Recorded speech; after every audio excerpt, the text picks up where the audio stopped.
निकट भविष्य में एक घातक वायरस मानवता पर हमला करता है और तेजी से सभ्यता के पतन का कारण बनता है। महाद्वीपों में अराजकता, हिंसा और नरभक्षण के अलावा कुछ नहीं है, लेकिन वायरस विदेशों में नहीं फैलता है। जर्मनी में एकमात्र सुरक्षित स्थान हेल्गोलैंड है, जो बाहरी दुनिया से बंद एक द्वीप है। वहां 513 लोग रहते हैं और संसाधनों को बनाए रखने के लिए जब भी कोई नया पैदा होता है तो एक निवासी की बलि दी जानी चाहिए। द्वीप पर क्रूर कानूनों का शासन है और जो कोई भी उन्हें तोड़ता है वह लीडर बोर्ड में सबसे नीचे पहुंच जाता है। एक मॉक वोट यह तय करता है कि किसे मरना है और किसे अभी भी खुद को साबित करने का मौका मिलता है। प्रारंभिक वायरस के प्रकोप को 15 वर्ष बीत चुके हैं। हेल्गोलैंड में एमिली अपने बच्चे को जन्म दे रही है, जबकि रिपोर्टर लोला पूरी प्रक्रिया को रिकॉर्ड कर रही है। बच्ची अच्छी तरह से और स्वस्थ पैदा हुई है और उसे अपने दादा से आशीर्वाद मिलता है, जो फिर चट्टान के पास जाने के लिए क्लिनिक छोड़ देता है। यह पता चला है कि उसने स्वेच्छा से स्वयं को हटा दिया था ताकि उसकी पोती द्वीप पर अपना स्थान पा सके। वह आदमी अपनी मृत्यु से पहले परिवार को अलविदा कहता है। इस बात से अनजान कि क्लिनिक में डॉक्टर मारेक को पता चलता है कि यह खत्म नहीं हुआ है। एमिली को जुड़वा बच्चे हो रहे हैं और जल्द ही दूसरा बच्चा पैदा होता है। उन्हें इस बात पर कभी संदेह नहीं हुआ क्योंकि उनके पास अस्पताल के उपकरणों की कमी है। इसके बाद परिषद चर्चा करती है कि दूसरे बच्चे के संबंध में क्या करना चाहिए।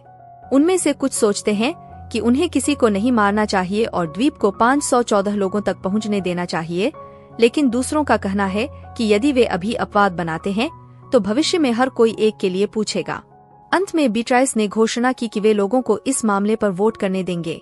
न्यूज़कास्ट कहानी को कवर करता है और लोगों को लीडर बोर्ड की याद दिलाता है। 511वें स्थान पर क्रिश्चियन है, जो स्क्रीन पर अपना नाम देखकर घबरा जाते हैं।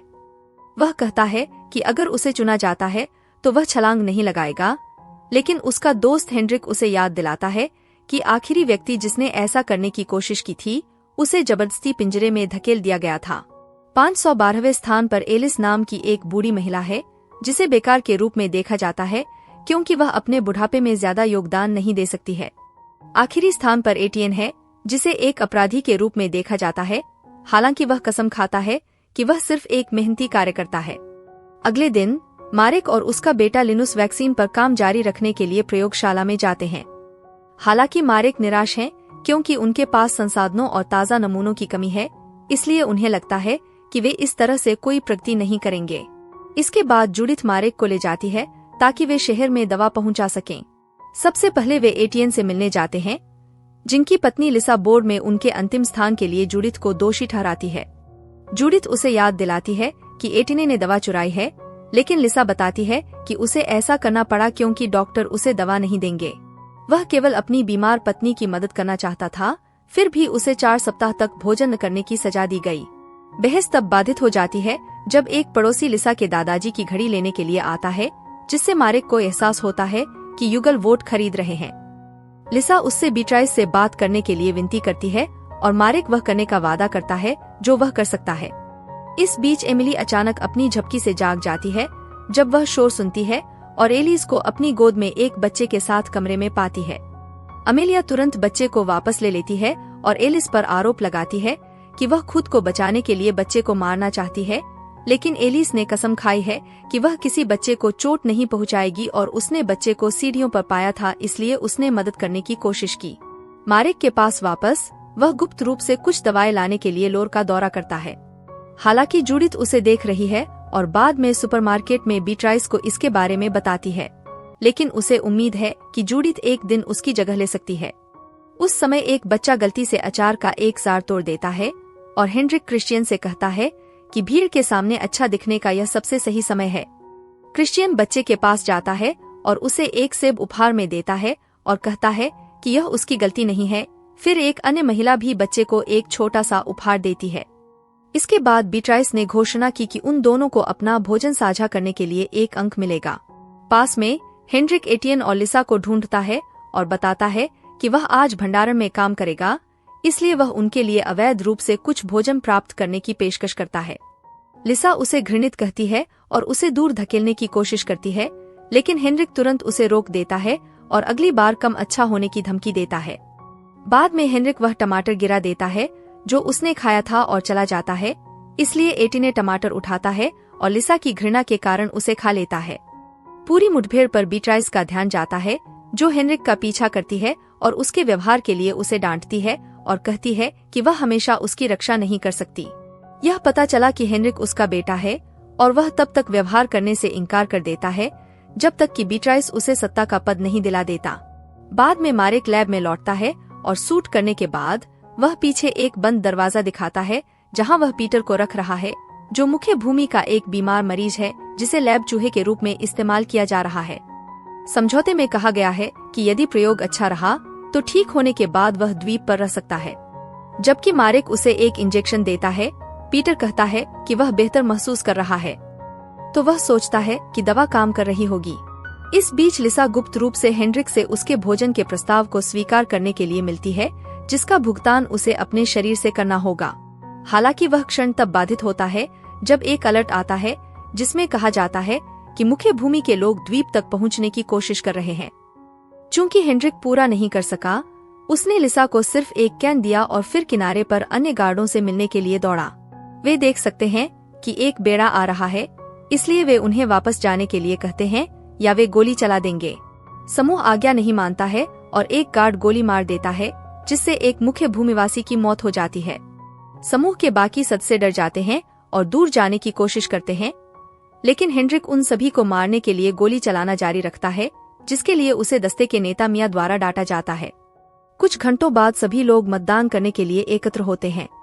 पहले अंक समायोजित किए गए और अब क्रिश्चियन अंतिम 3 में नहीं है। नागरिक दूसरे बच्चे को रखने के लिए मतदान करते हैं और 3 उम्मीदवारों में से एटियन को मारे जाने के लिए सबसे अधिक वोट मिलते हैं।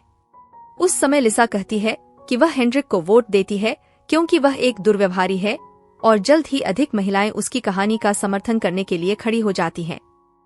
आनंद के लिए भोजन का आदान प्रदान करना है और वह सिर्फ हताश लोगों का फायदा उठा रहा था। स्थानीय लोग तुरंत महिलाओं का समर्थन करना शुरू कर देते हैं, इसलिए बीट्राइस के पास यह स्वीकार करने के अलावा कोई विकल्प नहीं है कि हेनरिक ने जबरदस्ती और चोरी की है, इसलिए वह समूह को फिर से मतदान करने देती है। हर एक व्यक्ति हेनरिक को मारने के लिए वोट करता है। हालांकि बीट्राइस का कहना है कि एक माँ अपने बेटे को नहीं मार सकती और हेनरिक को बाहर निकाल दिया जाएगा। सभी स्थानीय लोगों ने विरोध किया, फिर भी उन्हें नजरअंदाज कर दिया गया और हेनरिक को जेल ले जाया गया। लोला पूरी बात रिकॉर्ड करती है, लेकिन जब वह वीडियो संपादित करती है तो वह लोगों के विरोध को खत्म कर देती है। इस बीच मारेक लैब में वापस जाता है और उसे पता चलता है कि पीटर की तबीयत ठीक नहीं है, इसलिए वह उसे एक नया इंजेक्शन देता है क्योंकि वह वादा करता है कि इससे मदद मिलेगी। कुछ क्षण बाद पीटर मर गया और मारेक ने शव को जला दिया। अगली सुबह लिनुस ने मारेक को सूचित किया कि वह दुनिया के बारे में अपडेट प्राप्त करने के लिए मुख्य भूमि पर मिया के अभियान समूह में शामिल हो रहा है। मारेक उसे ऐसा करने से रोकने की कोशिश करता है, लेकिन लिनुस उसकी चिंताओं को नजरअंदाज कर देता है। कुछ समय बाद स्थानीय लोग अभियान दल को अलविदा कहने जाते हैं, जो हेनरिक को भी अपने साथ ले जा रहे हैं। नाव की ओर जाते समय हेनरिक ने एटियन का सिर काट दिया और उसे घसीट कर ले जाना पड़ा। यात्रा के दौरान समूह मुख्य भूमि के बारे में कहानियां साझा करता है, इसे एक ज़ोंबी सर्वनाश के रूप में कल्पना करता है। आखिरकार वे एक बंदरगाह पर पहुंचते हैं और हेनरिक को नाव से बाहर धकेल दिया जाता है। हताश होकर वह भाषण देकर उन्हें अपने लिए खेद महसूस कराने की कोशिश करता है, लेकिन हेज ने उसे पीटना शुरू कर दिया क्योंकि उसके परिवार की कुछ महिलाएं उसकी शिकार थीं। अगर वे उसे वापस ले जाएं तो हेनरिक रिश्वत की पेशकश करता है, इसलिए हेज उसे भगाने के लिए जमीन पर गोली चलाता है। तब मिया को हेज को दोबारा शूटिंग करने से रोकना पड़ता है। द्वीप पर वापस बीट्राइस को जल आपूर्ति भवन में बुलाया जाता है क्योंकि निस्पंदन के साथ समस्याएं हैं जो पूरी तरह से बंद होने वाली है। जैसे ही कर्मचारी समस्या की खोज करते हैं, एक महिला को एक रेडियो मिलता है और वह उसे बीट्राइस को दिखाती है, जो आश्चर्यचकित हो जाता है क्योंकि द्वीप पर रेडियो अवैध है। कुछ क्षण बाद मुख्य अभियंता इवेलिक ने घोषणा की कि उन्होंने समस्या हल कर ली है और बीट्राइस ने उन्हें उनकी कड़ी मेहनत के लिए बधाई दी, लेकिन जब उन्होंने अपनी पत्नी को द्वीप पर लाने के लिए कहा क्योंकि वह संक्रमित नहीं है, तो बीट्राइस ने मना कर दिया। अभियान समूह में वापस वे शहर पर नजर डालने के लिए एक नदी के माध्यम से नौकायन करते हैं और पाते हैं कि यह एक भयानक स्थिति में है। सैनिक नमूनों की खोज के लिए निकल जाते हैं, लेकिन लिनुस को नाव में ही रहने के लिए कहा जाता है। एक पुल पर मिया और सैनिक अर्र से मिलते हैं, जिनके साथ वे कुछ समय से व्यापार कर रहे थे। वे अचानक एक हताश व्यक्ति द्वारा बाधित हो जाते हैं, जो द्वीप पर ले जाने के लिए कह रहा है, लेकिन अर्ल के लोगों ने उसे गोली मार दी। मिया अर्ल को ताज़ा खाना देती है और बदले में अर्ल उन्हें दवाएं और 2 बड़े बक्से देता है। इस बीच लिनुस इंतजार करते करते थक जाता है और क्षेत्र की खोज करता है, लेकिन उसे जीवित बचे लोगों का एक समूह मिलता है जो उसे बताते हैं कि वायरस चला गया है। लिनुस उन पर विश्वास नहीं करता है और अपनी बंदूक ऊपर रखता है, इसलिए बचे हुए लोग उसका मजाक उड़ाते हैं और चले जाते हैं। अचानक मोजिक लिनुस के पास आता है, जो लिनुस को दवा की एक बोतल देता है और कहता है कि उसे एक परित्यक्त जहाज प्रयोगशाला में और भी बहुत कुछ मिला है। लिनुस उसका अनुसरण करने के लिए सहमत हो जाता है और वे जहाज में प्रवेश करते हैं, जहां लिनुस उसे दवा से भरा एक बक्सा दिखाता है। वह कहता है कि वास्तविक प्रयोगशाला में इसके बहुत सारे उपकरण और उचित उपकरण हैं और बदले में वह अपने और अपने दोस्तों के लिए शरण मांगता है। लिनुस समझाने की कोशिश करता है कि वह उन्हें ऐसा नहीं दे सकता, तभी अचानक वह खुद को जीवित बचे लोगों से घिरा हुआ पाता है। डरकर वह भाग जाता है। इस बीच मिया का समूह नाव पर वापस जा रहा है और अचानक एक जीवित व्यक्ति अपना मुखौटा हटाने के लिए हिंज पर कूद पड़ता है। सैनिक तुरंत उस आदमी को गोली मार देते हैं और नाव पर चढ़ जाते हैं, जहां उन्हें पता चलता है कि लिनुस चला गया है। हालांकि उनका दावा है कि वे समय बर्बाद नहीं कर सकते और उसके बिना नहीं जा सकते। उसी समय लिनुस जहाज से बाहर आता है और समूह को जाते हुए देखता है, इसलिए वह उनके पीछे दौड़ना शुरू कर देता है। एक स्थानीय व्यक्ति उसे रोकने की कोशिश करता है, लेकिन लिनुस तुरंत उसे नीचे गिरा देता है और भागता रहता है। फिर वह एक ऊंची सतह पर चढ़ जाता है और नदी की ओर छलांग लगाता है और ठीक समय पर नाव पर उतर जाता है। उसे आश्चर्य हुआ, मोजिक ठीक उसके पीछे आ गया और मिया ने तुरंत उसे गोली मार दी। फिर सैनिकों ने देखा कि लिनुस का सूट फट गया है, इसलिए उन्होंने उसे सुलाने के लिए ट्रैंक्विलाइजर से गोली मार दी। द्वीप पर कुछ क्षण बाद लिनुस उठता है और दवा की बोतल को अपनी मुट्ठी में छिपा लेता है, जबकि उसे कोशिकाओं में ले जाया जाता है और अच्छी तरह से धोया जाता है। जब मारेक अंततः उससे मिलने आता है तो लिनुस उसे दवा देता है और लैब के बारे में बताता है। फिर मारेक अपने बेटे को एक इंजेक्शन देता है। जल्द ही हिंज को भी एक कोठरी में लाया जाता है और उसकी खांसी बंद नहीं होती है, इसलिए मारेक उसके शरीर की जांच करता है और उसकी त्वचा पर एक दाने का पता लगाता है। बाद में मारेक लिनस द्वारा लाई गई दवा का परीक्षण करता है और पुष्टि करता है कि यह असली है। वह बीट्राइस से मुख्य भूमि पर एक और टीम भेजने के लिए कहता है, लेकिन बीट्राइस ने मना कर दिया क्योंकि 2 लोगों को संगरोध में रखने से पहले से ही काफी परेशानी हो रही है। जाने से पहले वह मारेक को हिंज को नकली दवा देने के लिए कहती है और मारेक ऐसा करने से बहुत दुखी हो जाता है। मुख्य भूमि पर अर्ल के लोग मोजिक के शरीर को पानी से निकालते हैं और उसकी जेब में दवा पाते हैं, इसलिए अर्ल उन्हें मोजिक के दोस्तों को खोजने के लिए भेजता है। निकटवर्ती हेनरिक अंततः शहर पहुंचता है और देखता है कि कैसे एक जीवित व्यक्ति विल्मा को कीटाणुरहित होने के बदले में एक घड़ी देता है। हेनरिक भी ऐसा ही करने की कोशिश करता है, लेकिन उसके पास देने के लिए केवल एक चाबी का गुच्छा होता है, इसलिए विल्मा उसे वहीं रुकने की धमकी देती है। यह साबित करने के लिए कि उसे दाने नहीं हैं, विल्मा इसके झांसे में आ जाती है और अपने बूम बॉक्स को सुनते हुए हेनरिक के साथ नृत्य करती है। हालांकि जब हेनरिक ने उससे पानी की बोतल का एक घूंट मांगा तो विल्मा ने उसे थप्पड़ मार दिया। फिर वह उसे नए कपड़े देती है और उसे थिएटर में अपनी सफाई की दिनचर्या दिखाने के लिए उस क्षेत्र में ले जाती है जहां वह रहती है, यह उल्लेख करते हुए कि उसका आखिरी सहायक शराब पीने के कारण गलती से आग की चपेट में आ गया था। वह अर्ल का जिक्र करती रहती है, लेकिन जब भी हेनरिक उसके बारे में पूछने की कोशिश करता है तो वह उसे चुप करा देती है। बाद में जब विल्मा ने अपने खजाने की जांच की तो हेनरिक ने उसे पीछे से आश्चर्यचकित कर दिया और उसे पीट पीट कर मार डाला। इस बीच बीट्राइस लिसा से बात करती है और उसकी तारीफ करती है कि जब वह हेनरिक के खिलाफ खड़ी हुई थी तो वह कितनी बहादुर थी, जिसके परिणाम स्वरूप लिसा को उसके और उसके पति के लिए अच्छे जीवन के वादे के साथ द्वीप के चारों ओर उसकी आंखें और कान बनने के लिए प्रेरित किया गया था। अगली बार जब बीट्राइस टीवी पर दिखाई देती है तो लिसा हेनरिक की सजा को अपवाद मानकर उसकी स्वीकृति दिखाती है। प्रयोगशाला में मारेक जूडिथ को अनुसंधान में मदद करने के लिए मना लेता है, क्योंकि वह लिनुस के बिना धीरे धीरे काम करता है। जब वे अर्ल द्वारा भेजे गए बक्सों की जांच करते हैं तो जूडिथ उनमें 2 लोगों को देखकर निराश हो जाती है, लेकिन मारेक आश्चर्यचकित नहीं है क्योंकि यह अर्ल के साथ सौदे का हिस्सा है। दोनों लोगों को गुप्त कोशिकाओं में लैब चूहों के रूप में रखा जाता है और मारेक के वैक्सीन परीक्षणों का परीक्षण करने के लिए इंजेक्शन दिए जाते हैं। दुर्भाग्यवश हेंज की मदद के लिए कोई इलाज ढूंढने से पहले ही उसकी मृत्यु हो जाती है। दूसरे कक्ष में लिनुस इस तथ्य को छुपाता है कि उसे भी दाने हैं। शहर की एक बैठक के दौरान बीट्राइस ने हेंज के बारे में खबर साझा की और इसके लिए मिया को दोषी ठहराया और उसे एक गैर जिम्मेदार नेता बताया।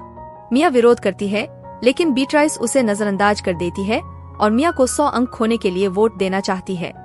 अचानक लोला की बेटी फियोना खांसने लगती है और उसके दोस्त उसकी नकल करते हैं, जिससे सभी लोग भाग जाते हैं। बीट्राइस रुकती है और घोषणा करती है कि मिया अपने अंक खो रही है, इसलिए उसका नाम लीडर बोर्ड पर नीचे चला जाता है। बाद में परिषद अपने बच्चों के कार्यों के लिए माता पिता को जिम्मेदार ठहराने के पक्ष में मतदान करती है। अगली सुबह फियोना उल्टी कर देती है और लोला को एहसास होता है कि वह गर्भवती हो सकती है। वह उसे लोर के पास ले जाती है, जिसके पास एक परीक्षण मशीन है जो गर्भावस्था की पुष्टि करती है। लोला चाहती है कि फियोना लोर को भ्रूण निकालने दे क्योंकि यह एक अवैध गर्भावस्था है, लेकिन फियोना मना कर देती है और भाग जाती है। तब लोर ने लोला को बताया कि एक चाय है जिसका उपयोग वह बच्चे को खोने के लिए मजबूर करने के लिए कर सकती है। जब वह घर लौटती है, लोला दिखावा करती है कि वह सिर्फ फियोना को सांत्वना देना चाहती है और उसे चाय देती है। लोला के कमरे से निकलने के बाद फियोना का प्रेमी टॉम छिपकर बाहर आता है और वादा करता है कि वह अपने नए परिवार की देखभाल करने के लिए टीम में शामिल होने से इनकार कर देगा। प्रयोगशाला में अगले दिन मुख्य भूमि के मरीजों की हालत खराब होती जा रही है। मारेक का कहना है कि उन्हें इलाज पर तेजी से काम करने की जरूरत है क्योंकि उनके पास समय नहीं है, लेकिन जब जूडिथ ने पूछा कि इसका क्या मतलब है, तो उन्होंने समझाने से इनकार कर दिया। फिर जूडिथ एक मरीज को दूसरा इंजेक्शन देती है, जो बताती है कि उसके भाई ने उसे भोजन के बदले अर्ल को बेच दिया था। इस बीच मारेक लिनुस की जांच करता है, जो अजीब तापमान परिवर्तन महसूस कर रहा है और अजीब सपने देख रहा है। अंततः उसने अपने उतावलेपन का खुलासा किया। केवल मारेक ने स्वीकार किया कि वह लिनुस के वापस आने के बाद से उसे जानता है और बताया कि वह इतनी जल्दी में क्यों है। लिनुस मारेक को उसे लैब चूहे के रूप में भी इस्तेमाल करने के लिए मना लेता है क्योंकि वह मरने से पहले उपयोगी होना चाहता है। मुख्य भूमि पर अर्ल मोजिक के गिरोह का सामना करता है, उन्हें शव दिखाता है और बताता है कि द्वीपवासियों ने ऐसा किया है। अर्ल पूरे समूह के लिए बेहतर रहने की स्थिति और भोजन का वादा करता है अगर वे उसे बताएं कि जहाज कहाँ है, लेकिन स्पार्क को अर्ल पर संदेह है और वह उसे बताता है कि मोजिक ने झूठ बोला है। बाकी बच्चों को खाना खाने के लिए भेजने के बाद अर्ल अकेले में स्पार्क से बात करता है और उसे आश्वस्त करता है कि वे एक सौदा कर सकते हैं। स्पार्क जानता है कि अर्ल द्वीप तक पहुंचना चाहता है, इसलिए वह सुरक्षा मांगता है और उसे द्वीप पर भी ले जाया जाता है। अर्ल सहमत हो जाता है और उसे अपना वचन देता है। लैब में वापस मारेक जाने से पहले लिनस को इंजेक्शन देता है। बाहर जाते समय वह मिया को जेल में हथियार तैयार करते हुए पाता है, जो उसकी सजा है। मारेक ने उसे एक सौदा पेश करने का फैसला किया। यदि वह लिनस द्वारा उल्लिखित दवा के साथ जहाज को खोजने के लिए मुख्य भूमि में छिपती है, तो वह उसे बाहर जाने देगा। हालांकि मिया कोई और परेशानी नहीं चाहती है और उसे पहले बीट्राइस से बात करने के लिए कहती है। इस बीच हेनरिक विल्मा की गाड़ी के साथ घूमना शुरू कर देता है और जब वह एक युवा महिला को देखता है तो वह उसे जानकारी के बदले में कुछ बैटरियां देता है। उसी समय 3 आदमी उसके पीछे आते हैं और उसे टेसर से मारकर गिरा देते हैं। जब हेनरिक उठा तो वह उल्टा लटका हुआ था और उसके कपड़े गायब थे। यह पता चला कि महिला उस गिरोह का हिस्सा है जिसने हेनरिक को पकड़ लिया था और अब वे उसे खाना चाहते हैं। लेकिन जब हेनरिक कहता है कि वह अर्ल के लिए काम करता है तो वे झिझकते हैं। वे वास्तव में उस पर विश्वास नहीं करते हैं, लेकिन वे जोखिम भी नहीं ले सकते हैं, इसलिए वे हेनरिक को अर्ल से मिलने ले जाते हैं। हेनरिक खुद को बीट्राइस के बेटे के रूप में पेश करता है और दिखावा करता है कि दस्ते की अंतिम यात्रा के दौरान उसका अपहरण कर लिया गया था, जिससे ऐसा लगता है कि वह गलती से पीछे रह गया था और बीट्राइस उसके लिए अच्छा भुगतान करेगा। वह यह भी कहता है कि विल्मा की मृत्यु वायरस से हुई और उसकी आखिरी इच्छा थी कि वह उसकी सारी चीजें अर्ल के पास ले आए। इस जानकारी से प्रसन्न होकर अर्ल गिरोह को कुछ दवाएं देता है और हेनरिक को अपने पास रखता है। बाद में अपने खरगोश के मांस कारखाने की जांच करने के बाद अर्ल जंजीर में बंधे हेनरिक की जांच करता है और उसे सूचित करता है कि उसके परीक्षण से पुष्टि होती है कि वह संक्रमित नहीं है। हालांकि वह यह जानकारी भी लाया है। वह जानता है कि बीट्राइस ने हेनरिक को बाहर निकाल दिया था और विल्मा की हत्या कर दी गई थी। हताश, हेनरिक द्वीप की रक्षा रिंग और उसकी कमजोरी के बारे में जानकारी प्रदान करता है, इसलिए अर्ल उसे जीवित रहने देने का फैसला करता है। अगले दिन द्वीप एक और व्यक्ति को लेने के लिए मुख्य भूमि पर साक्षात्कार खोलता है, क्योंकि हिंज की मृत्यु के बाद एक खुला स्थान है। इवेलिक की पत्नी कैसो उपस्थित होती है और एक परीक्षण के बाद पुष्टि होती है कि वह संक्रमित नहीं है। एक स्क्रीन के माध्यम से उसका साक्षात्कार लिया जाता है।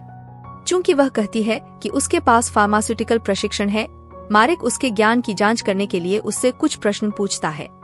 कैसो हर बात का सही उत्तर देता है और अंतिम दौर में पहुंच जाता है। इस बीच लिसा की बीट्राइस के साथ नई दोस्ती की बदौलत एटिने को द्वीप की आखिरी पवनचक्की में एक नई नौकरी मिल गई। औजारों की देखभाल करते समय उसे शराब की एक बोतल मिलती है। एटिएन बोतल अपने मालिक जोआचिम को देता है, जो उसे ले लेता है और एटिएन को घर भेज देता है। दोपहर बाद बीट्राइस स्थानीय लोगों को इकट्ठा करता है और एक नए नागरिक के लिए 2 सर्वश्रेष्ठ उम्मीदवारों को प्रस्तुत करता है। एक कैसो है और दूसरी डेनियला नाम की एक सर्जन है, जो वायरस के बाद की दुनिया में अपने अनुभव के बारे में एक भव्य भाषण देती है। दोनों महिलाएं मारेक के सवालों का बहुत अच्छे से जवाब देती हैं, लेकिन जब वोट देने का समय आता है तो डेनियला आसानी से जीत जाती है, क्योंकि उन्हें एक सर्जन अधिक उपयोगी लगता है। यह सुनकर इवेलिक का दिल टूट जाता है और परिषद द्वारा अपनी पत्नी के साथ रहने के लिए मुख्य भूमि पर वापस जाने की घोषणा करने से पहले किए गए वादों के बारे में चिल्लाता है। हालांकि बीट्राइस ने इसे मना किया, क्योंकि वह एकमात्र व्यक्ति है जो जानता है कि जल आपूर्ति प्रणाली को कैसे संभालना है।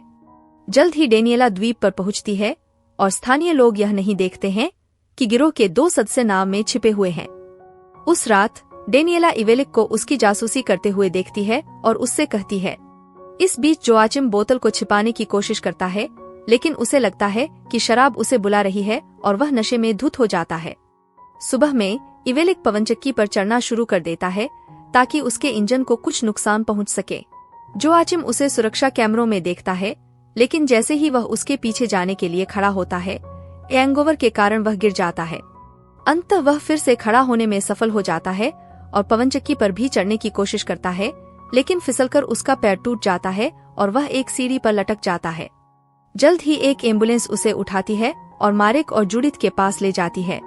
उनके पास पैर काटने के अलावा कोई विकल्प नहीं है, और जब तक डेनियला आती है, वह इस दृश्य से इतनी भयभीत हो जाती है कि वह भाग जाती है। ऑपरेशन खत्म होने के बाद मारेक डेनियला से भिड़ता है, जो स्वीकार करती है कि वह एक सर्जन नहीं है और उसने सिर्फ वह किताब याद की है जिसका इस्तेमाल मारेक उसके सवालों के जवाब देने के लिए करता है। वह वादा करती है कि वह मारेक और लिनुस की मदद करने के लिए वहां मौजूद है और कहती है कि बीट्राइस के दिन अब गिने चुने रह गए हैं। उस समय जूडिथ कमरे में प्रवेश करती है, क्योंकि उसने सब कुछ सुन लिया था। उसने यह भी खुलासा किया कि वह जानती है कि लिनुस संक्रमित है और मारेक उसके साथ सामान्य से अधिक संसाधनों का उपयोग कर रहा है, जो नियमों के खिलाफ है। डेनियला अचानक उस पर हमला करती है और उसे पीटना शुरू कर देती है। अग्निशामक यंत्र पकड़कर उसके सिर पर वार कर उसे मार देती है। वह मारेक को रहस्य बनाए रखने के लिए कहती है, क्योंकि वह मारेक के लिए पर्याप्त संसाधन लाएगी ताकि वह अंततः इलाज ढूंढ सके और अपने बेटे को बचा सके। बाद में उन्होंने जूडिथ के शव को समुद्र में फेंक दिया। अगले दिन बीट्राइस फियोना को अपनी बेटी बनाने के लिए चालाकी करने की कोशिश करती है, लेकिन फियोना उसे मना कर देती है। तब बीट्राइस ने खुलासा किया कि टॉम टीम में शामिल नहीं होने के कारण जेल में है और उसे और फियोना के दोस्तों को कई धमकियां देता है। फिर भी फियोना आत्मसमर्पण नहीं करती है। वह सोचती है कि बीट्राइस ने जो तथाकथित अच्छा समुदाय बनाया है वह एक घोटाला है, और अगर उसे लीडर बोर्ड में सबसे नीचे भेज दिया जाए तो उसे कोई परवाह नहीं है। शाम को टॉम के माता पिता जेल में उससे मिलने जाते हैं और देखते हैं कि वह घायल हो गया है, लेकिन टॉम कसम खाता है कि वह गिर गया है। उसी समय इवेलिक को भी लाया जाता है और उसे भी चोटें आती हैं, जिससे साबित होता है कि गार्ड अपने कैदियों के प्रति बहुत हिंसक हो रहे हैं। प्रयोगशाला में लिनुस गिर जाता है और मारेक उसके इलाज में बहुत सारे संसाधन खर्च करता है, जब तक कि लिनुस फिर से जाग नहीं जाता। अगली सुबह फियोना काम पर जा रही होती है, तभी वह अचानक बीच सड़क पर बेहोश हो जाती है। वह अपने बिस्तर पर उठती है और मारेक उसकी जांच करता है, जिससे पुष्टि होती है कि उसका गर्भपात हो गया है। लोला ने रोगी की गोपनीयता का उल्लेख करते हुए मारेक से बीट्राइस से रहस्य छुपाने के लिए कहा। इस बीच बीट्राइस जूडिथ के बारे में चिंतित है और जोआचिम से ऑपरेशन के बारे में पूछने के लिए उसकी जांच करती है, लेकिन वह कहता है कि वह बाहर था और उसे कुछ भी याद नहीं है। एटिएन को पवनचक्की ठीक करने के बारे में समझाने के बाद बीट्राइस क्लिनिक के चारों ओर देखती है और उसे दीवार पर एक दांत फंसा हुआ मिलता है। वह तुरंत मारेक से मिलने जाती है और उस पर जूडिथ की हत्या का आरोप लगाती है, लेकिन मारेक सिर्फ हंसता है क्योंकि वह जानता है कि बीट्राइस को उसकी जरूरत है और वह उसे बाहर नहीं निकाल सकता। तब बीट्राइस कहती है कि वह ऐसा दिखाएगी जैसे इवेलिक ने जूडिथ को मार डाला, जिससे मारेक को दोषी महसूस होगा। एक अन्य शहर की बैठक के दौरान बीट्राइस ने सभी को बताया कि इवेलिक ने जूडिथ को मार डाला और लिसा कुछ नकली सबूतों के साथ उसकी मदद करती है। फियोना के समूह, मारेक और टॉम के माता पिता को छोड़कर सभी ने इवेलिक को दंडित करने के लिए वोट दिया। बैठक के बाद जोआचिम लिसा और एटियन से मिलने जाता है, जो पवनचक्की के प्रभारी व्यक्ति बन गए हैं क्योंकि जोआचिम अब काम नहीं कर सकते हैं। जोआचिम बताते हैं कि बहुत से लोग जानते हैं कि वह एक नशेड़ी हुआ करते थे और लिसा के पास बीट्राइस की आपूर्ति तक पहुंच थी, जिसका अर्थ है कि उसने उसे स्थापित किया था ताकि उसके पति को पदोन्नति मिल सके। दंपति इससे इनकार करते हैं और जोआचिम टूट जाता है। कुछ समय बाद स्थानीय लोग यह देखने के लिए समुद्र तट पर इकट्ठा होते हैं कि कैसे इवेलिक को किसी भारी धातु से बांध दिया जाता है और पानी के पास छोड़ दिया जाता है ताकि लहरें धीरे धीरे उसे मार डालें। बहुत दोषी महसूस करते हुए मारेक ने प्रयोगशाला में जाने और लिनुस को अपने सारे रहस्य बताने का फैसला किया। जिस दिन दुनिया पर सर्वनाश हुआ, मारेक छोटे लिनुस के साथ द्वीप पर अपने घर लौट रहा था, जबकि उसकी पत्नी टेसा अभी भी अस्पताल में संक्रमित मृत लोगों के नमूने ले रही थी। इससे पहले कि उसे जाने की अनुमति दी जाए, उसे यह साबित करना होगा कि वह वहां रहता था और वह संक्रमित नहीं था।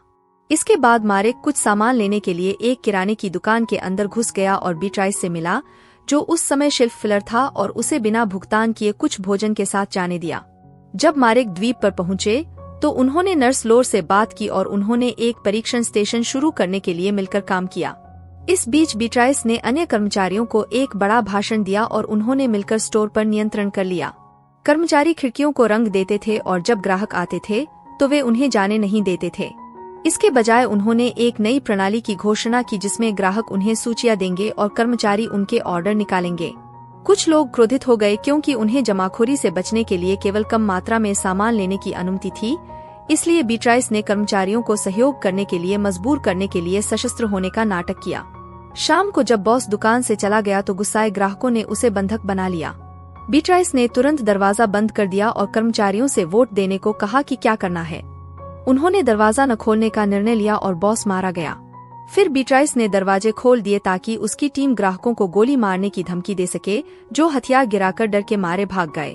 टीम ने हथियार इकट्ठे किए और बीट्राइस ने उन्हें ग्राहकों के पीछे भेजा, जबकि छोटा हेनरिक स्टोर के अंदर से देख रहा था। अगले दिन बीट्राइस ने द्वीप के पुलिस प्रमुख से संपर्क किया और उन्हें बताया कि उसने युवाओं को अपने घर की सुरक्षा के लिए प्रेरित करके अपना स्वयं का मिलिशिया संगठित किया है। उसने सोचा कि उन्हें द्वीप को सुरक्षित करने और इसे दुनिया भर में आने वाली तबाही से बचाने के लिए एक योजना बनानी चाहिए। पहले तो पुलिसकर्मी ने इनकार कर दिया, लेकिन बीट्राइस ने अपना मन बदल दिया जब उसने उसे वह ग्राहक दिखाया जिसे उसने अपनी कार की डिक्की में बांध रखा था। जल्द ही बीट्राइस ने द्वीप की फार्मेसी को भी अपने स्टोर में रखकर उस पर नियंत्रण कर लिया और लोला ने यह दिखाने के लिए उसका फिल्मांकन करना शुरू कर दिया कि वह समुदाय के लिए कितना अच्छा कर रही है। जब मारेक को इसका पता चला तो उसने अधिकारियों को बताने की धमकी दी, क्योंकि उचित ज्ञान के बिना किसी को चिकित्सा का प्रभारी नहीं होना चाहिए, लेकिन बीट्राइस ने उसे बताया कि वह अधिकारी है। उसे चुप कराने के लिए बीट्राइस ने मारेक को अपने परीक्षणों के लिए आवश्यक दवा लेने दी। कुछ समय बाद मेयर ने द्वीप के सभी नागरिकों को इकट्ठा किया और बीट्राइस और उसके समूह पर निगरानी रखने का आरोप लगाया। बीट्राइस ने तुरंत एक जोड़तोड़ वाला भाषण शुरू किया जिसमें सभी को बताया गया कि कैसे स्टोर के मालिक की हत्या कर दी गई और उसने स्टोर को स्टॉक में रखने के लिए कैसे कालाबाजारी की, क्योंकि मेयर अपने काम में असफल हो रहे थे। उसने सबूत के तौर पर पकड़े गए ग्राहक को भी सामने लाया। मारेक ने विरोध करने की कोशिश की, लेकिन पुलिस प्रमुख ने बीट्राइस की कहानी का समर्थन किया और जल्द ही स्थानीय लोग बीट्राइस की नीतियों के प्रति अपना समर्थन दिखाने के लिए ग्राहक की पिटाई कर रहे थे। मारेक उस व्यक्ति की मदद करने की कोशिश करने के लिए उसके पास भागा, लेकिन उसे वापस खींच लिया गया और पुलिस उस व्यक्ति को समुद्र में ले गई। एक अन्य भाषण के साथ बीट्राइस ने सभी को उस व्यक्ति को डूबने देने के लिए मना लिया। शाम को मारेक ने टेसा को बुलाया, जो वायरस को समझने में कुछ प्रगति कर रही थी। तभी गुस्साए लोगों का एक झुंड अस्पताल में घुस गया और सभी कर्मियों को मारने लगा। जब उन्होंने टेसा को घेर लिया तो उसने वायरस वाली टेस्ट ट्यूब को तोड़ने की धमकी दी, लेकिन उन्होंने उसकी बात पर विश्वास नहीं किया और उसकी लैब को नष्ट करते हुए उसे पीटना शुरू कर दिया। मारेक को स्क्रीन पर देखना था कि कैसे टेसा की बिना दया के हत्या कर दी गई। इस बीच बीट्राइस आपूर्ति के लिए जनसंख्या को प्रबंधनीय बनाए रखने के बारे में लोर से बात करने गई। उसी समय उसने एक कैलेंडर विज्ञापन पर 513 देखा और बताया कि द्वीप पर डीएनए को समान रखने के लिए लोर 513 एकदम सही संख्या है, और दावा किया कि यह स्थानीय वैज्ञानिक द्वारा की गई गणना थी। लोर भयभीत थी क्योंकि इसका मतलब द्वीप के आधे नागरिकों से छुटकारा पाना होगा, इसलिए बीट्राइस ने उसे सहयोग न करने पर लात मारने की धमकी दी। लेकिन अगर लोर ने उसकी मदद की तो बीट्राइस गुप्त रूप से उसे मधुमेह के लिए आवश्यक सभी दवाएं दे देगी। लोर के पास सहमत होने के अलावा कोई विकल्प नहीं था। कुछ समय बाद ज्वार ने कुछ संक्रमित शवों को द्वीप पर गिरा दिया, जिन्हें मुख्य भूमि से बाहर फेंक दिया गया। लोर और बीट्राइस ने उनके रक्त का एक नमूना लिया और फिर एक नागरिक के पास जाकर उसे संक्रमित रक्त का इंजेक्शन लगाया और दावा किया कि यह वायरस से सुरक्षा है। बाद में उस व्यक्ति को बहुत बीमार महसूस हुआ और वह घर से बाहर भाग गया, लेकिन कुछ लोगों के सामने वह मर गया, जिन्होंने इसे बीट्राइस की कहानियों के अधिक प्रमाण के रूप में लिया। इसके बाद मारेक ने द्वीप पर सभी का परीक्षण करना शुरू कर दिया, जबकि लोला ने बीट्राइस के प्रचार अभियान के हिस्से के रूप में सब कुछ रिकॉर्ड किया। मारेक और लोर ने सभी रक्त का परीक्षण किया और सभी लोग साफ निकले। हालांकि बीट्राइस ने आधे द्वीप को संक्रमित के रूप में चिन्हित किया। पहले तो मारेक ने इसका हिस्सा बनने से इनकार कर दिया, लेकिन बीट्राइस ने उसे टेसा की याद दिलाई और बताया कि उन्हें द्वीप पर ऐसा होने से रोकना होगा। जब बीट्राइस ने उसे एक टीका विकसित करने के लिए संसाधन देने का वादा किया, तो मारेक ने उसे अपने बेटे के बारे में सोचने के लिए दोषी ठहराया। इसके बाद मारेक ने गार्डों के साथ प्रत्येक नकली संक्रमित व्यक्ति का दौरा किया और उन्हें नौका पर द्वीप छोड़ने के लिए मजबूर किया, जब तक कि केवल 513 लोग नहीं बचे। कुछ लोगों ने विरोध करने की कोशिश की, लेकिन इस दौरान उन्हें गोली मार दी गई। भय से देखते हुए मारेक ने महामारी खत्म होने के बाद टीका खोजने और बीट्राइस को न्याय दिलाने की कसम खाई। वर्तमान में लिनुस मारेक से कहता है कि उसने जो किया वह स्वार्थी था, लेकिन वह अब भी उससे प्यार करता है। फिर लिनुस की मृत्यु हो जाती है और मारेक इतना टूट जाता है कि अंततः उसकी मौत हो जाती है। वह पूरे द्वीप को सच्चाई दिखाने के इरादे से अपने कबूलनामे के साथ सुरक्षा टेप लेता है, और जब लोर उससे इसे लेने के लिए आता है तो फियोना पहले उसे पकड़ लेती है क्योंकि वह इस विचार से सहमत है। उस समय डेनियला एक बंदूक के साथ आती है और फियोना को उसे टेप देने के लिए मजबूर करती है। फिर वह सबूतों को नष्ट करने के लिए उसे गोली मार देती है और घोषणा करती है कि अल आ रहा है, इसलिए चीजें बदलने वाली हैं। मुख्य भूमि पर स्पार्क अर्ल को प्रयोगशाला के साथ जहाज का स्थान बताता है और वे इसे अपनी योजना के साथ शुरू करने के लिए बाहर लाते हैं। इस बीच द्वीप पर गिरोह के सदस्य उनमें से एक को मार देते हैं।